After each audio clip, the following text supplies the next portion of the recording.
Guys అందరు ఎలా ఉన్నారు? సూపర్ ఉన్నారు కదా. నేనేమో సూపర్ ఉన్నా అండి. ముందుగా ఒక లైక్ అండ్ సబ్స్క్రైబ్ చేసుకోండి గైస్. మరిన్ని వీడియో అప్డేట్స్ కోసం మన ఛానల్ మీద ఒక కన్నేసి ఉంచండి. అలానే మనం ఈ వీడియోలో Jagadhatri serial latest promo explain చేసుకుందాం. జగదాత్రికి కొత్త కేసు వచ్చి ఉంటుంది కదా. ఆ కొత్త కేసులో ఏమో మీనన్ అలానే మినిస్టర్ ఇద్దరు ఇన్వాల్వ్ అయ్యి ఉంటారు అనమాట. అలా ఇన్వాల్వ్ అయ్యి ఉంటే మినిస్టర్ మీనన్కి ఫోన్ చేసి సాధుని ఆ కేసు క్లోజ్ చేయమని అంటే జగదాత్రికి అప్పగించాడు.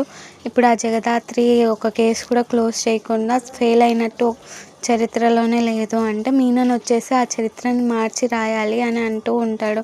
ఇంకో పక్క ఏమో జగదాత్రి సాధుకు ఫోన్ చేసేసి ఈ పిల్లని చంపిన వాళ్ళే వాళ్ళ అమ్మ నాన్న మీద టార్గెట్ చేస్తారంటే ఇంతవరకు ఆ పిల్ల ఎవరో కూడా మనం కనిపెట్టలేకపోయినాం చెడి. వాళ్ళ అమ్మ నాన్నని ఎలా కనిపెడతామని అంటూ ఉంటాడు గైస్. Bye guys. మరిన్ని వీడియో అప్డేట్స్ కోసం మన ఛానల్ మీద ఒక కన్నేసి ఉంచండి. గైస్. బాయ్.